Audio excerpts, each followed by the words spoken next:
This is absolutely insane. Just 1 month after Eleven's sacrifice, Netflix is already dropping subtle hints that another major Stranger Things character could be next.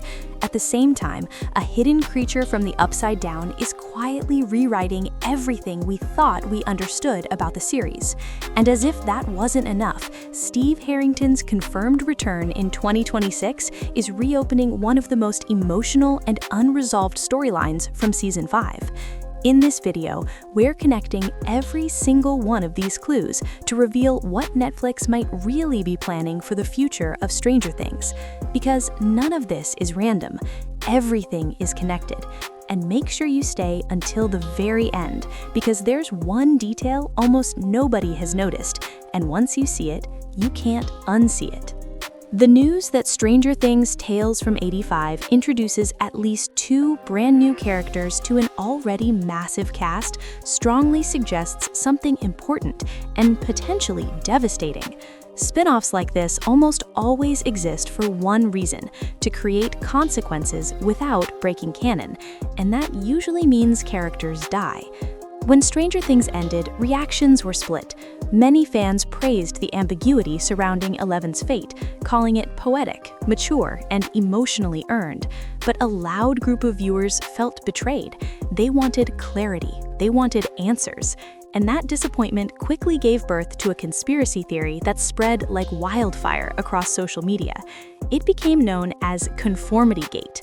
The theory claimed that Netflix had secretly filmed an alternate ending or planned a future reshoot that would eventually rewrite the destinies of the show's main characters. According to the theory, Eleven never really died. The ending was a placeholder, and the real conclusion would be revealed later. The theory was quickly debunked, but the fact that it gained so much traction says a lot. It proves that many fans felt the ending didn't fully satisfy the emotional journeys of the characters. Not only did Eleven seemingly die, but many characters were given conclusions that felt safe, predictable, or incomplete. In a show with such a massive ensemble, that was almost unavoidable. But aside from a few standout arcs, like Jonathan's quiet resolution, many storylines were left hanging or quietly abandoned. So when Tales from 85 was announced, it's easy to see why some fans hoped it might offer something more. Maybe not a rewritten ending, but deeper context, hidden stories, lost consequences. But judging by the trailer, the animated spin-off doesn't seem particularly interested in fixing unfinished arcs.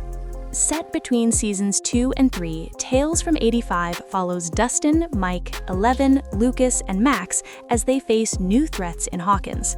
This period was always thought of as a rare moment of peace, a calm before the chaos of Starcourt Mall and the Russian experiments. But that assumption may have been completely wrong. The trailer introduces 2 entirely new characters. One of them is Natalie, who appears to be Steve Harrington's apparent love interest and shows up near the end of the trailer. The other is Nikki Baxter, whose involvement was officially confirmed before the trailer even dropped. It's still unclear whether Nikki actually appears on screen, but honestly, that may not matter. Characters introduced in interquels are always at high risk of dying. Their deaths conveniently explain why they were never mentioned in the main series, and Stranger Things has done this before. Season 5 completely ignored Dustin's longtime girlfriend Susie, proving that even important relationships can vanish without explanation. It's possible Nikki simply befriends the group during the gap between seasons, then moves away before Season 3 begins. But that explanation feels thin. If she mattered at all, it would be strange for none of the characters to ever reference her again. This highlights a growing problem. To avoid retroactively altering major details from the original series, Netflix has to limit how many interquels and prequels it adds. Between the stage play The First Shadow and Tales from 85, the timeline is already getting crowded. Any future spin-offs should probably focus on entirely new characters instead of inserting more figures into existing events. But here's the thing almost no one is talking about. The Stranger Things franchise is now just months away from its biggest expansion yet, and if comments from developer Eric Robles didn't already make it clear, the trailer confirms one terrifying truth. We are about to meet a completely new kind of upside-down creature. Every update before the trailer suggested Robles and his animation team were given full creative freedom from the Duffer Brothers. That meant new rules, new dangers, new interpretations of the parallel dimension connected to Hawkins. And now, for the first time, we're seeing what that freedom produced. The Upside Down is no longer just dangerous, it's evolving. There appears to be a secret creature living in the Upside Down that never appeared in the original series. Even the explosive finale, which threw everything it had at 11 and her friends, never introduced anything like this. So how could something this dangerous exist all along without ever being mentioned? The first hint came before the trailer. The official poster showed the group being stalked in snowy woods by a shadowy figure that didn't resemble any known creature. At the time, fans assumed it was just artistic exaggeration. They were wrong. The trailer confirms it. At least one brand new monster is real. In one of the first major scenes, the kids are having a snowball fight, laughing, relaxed, completely unaware that something massive is moving beneath the snow. A mound slowly shifts toward them. From above, the camera reveals just how close they are to disaster. Later, the group examines a strange vine growing from a mutated tree. This moment feels deliberate. It suggests the Upside Down isn't just sending creatures anymore, it's changing Hawkins itself. As the trailer accelerates, we're hit with a rapid-fire montage of pure sci-fi horror. Plant-based monsters, living roots, organic structures that blur the line between environment and creature. A small four-legged monster with teeth arranged like flower petals. A pumpkin that grows limbs and opens two dripping mouths. A vine that develops a four-sided jaw and attacks the kids inside their car. Then there's the most disturbing image of all, a giant, long-legged sphere chasing Will, opening its jaws in a way that unmistakably resembles the Mind Flayer's abyss form. These aren't demogorgons, they're something else entirely. And that's where the real problem begins.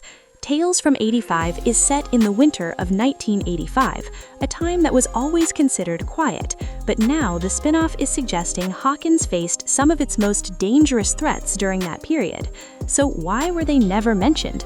Why didn't 11, Mike, Dustin, Lucas, or Will ever talk about fighting plant creatures or hallway stalkers in later seasons?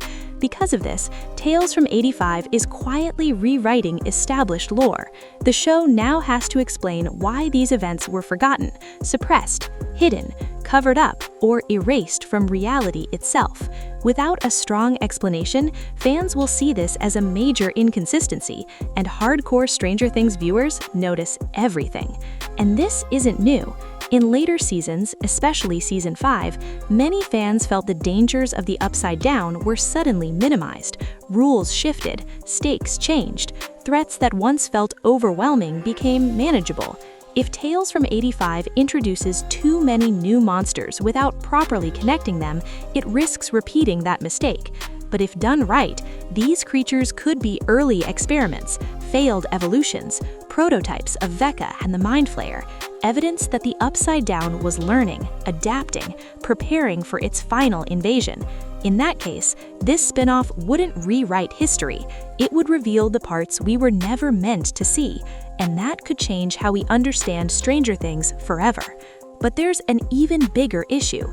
Tales from '85 risks repeating one of the original show's biggest weaknesses, the lack of real consequences. Because it takes place between seasons 2 and 3, every major character is protected. 11, Mike, Dustin, Lucas, Max, Hopper, Steve. They all have plot armor, which means tension can only exist through new characters. That's why Natalie and Nikki matter. They exist so the story can have emotional losses without breaking canon. And that brings us to Steve Harrington. His return in 2026 reopens one of the most important emotional threads from season 5. The main series ended with closure, but not comfort. Steve and Nancy admitted the truth. They loved each other, but it would never work.